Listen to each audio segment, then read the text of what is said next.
them a very quick one. I want to make the truck drivers here. Now, the government officials, Mondaburo, Nemeha, you know.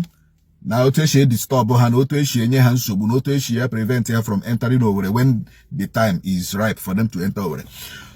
Now, I dig deep, make more investigation, especially from the office of Ndiana Nochinde truck drivers.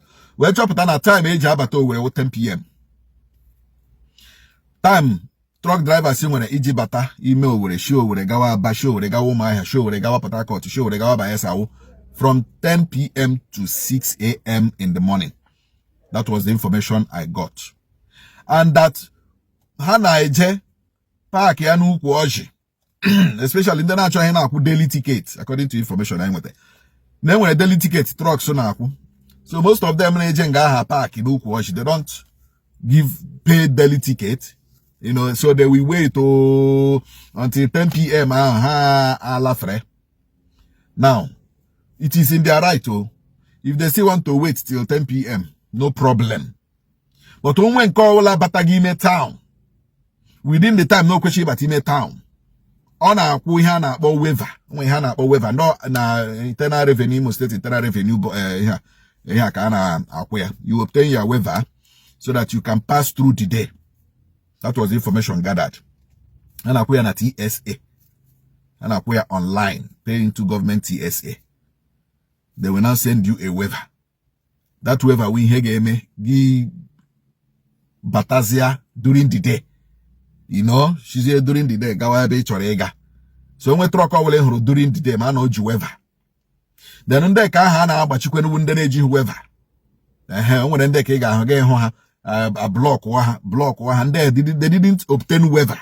So, truck away from 6 a.m. Manana, I don't know you waiver. More quality work before I have by that time, truck until 10 p.m. And the other more investigation, Chopotan has in the truck, Abazila Kachi Road. As in Abazila Kachi Road, on the Kesho Chabia, the Kesh Lagos, they should not pass through this inland Rocha Seroro, you know, by that they should follow through Wedra.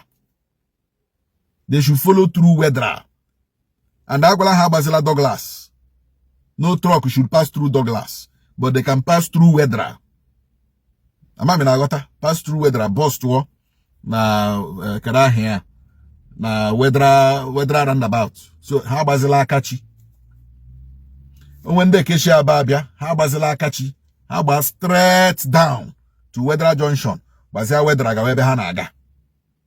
How bazila also inland Guinea here. Then how bazikwalano Douglas? How about Wedra?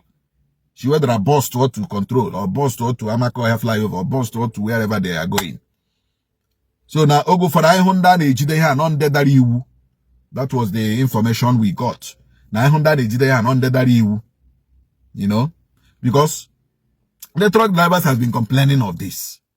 So we have to dig more. Then another information I went there. Wona nde kena park n'Ukwu that the anyway matching ground in the youth na anaba matching ground and the way here government they went na parking hana park in Ukwu. But let us be truthful to ourselves.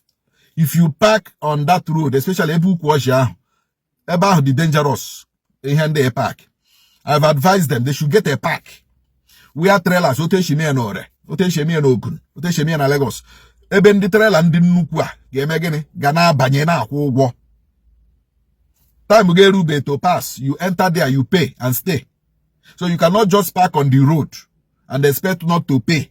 No, you must pay. One, you're obstructing the road and the government is the owner of the land you are staying on. So you must pay. So I don't under you to Ebu Kwasheba Nana matching ground. So that matching ground Nana Nekweshe Bachana and you to also. Yabana bende you to ban by government because government also needs what? Revenue. In all, we want government to use a human face. Even if as we are driving for revenue, let government use human face to drive the revenue, especially when it concerns humans. Anyị ihe anyị na-ekwu, anyị achọghị ọgba aghara n'ụdị ọbụla ma ọ bụ mmegbu mmanụ n'ụdị ọbụla.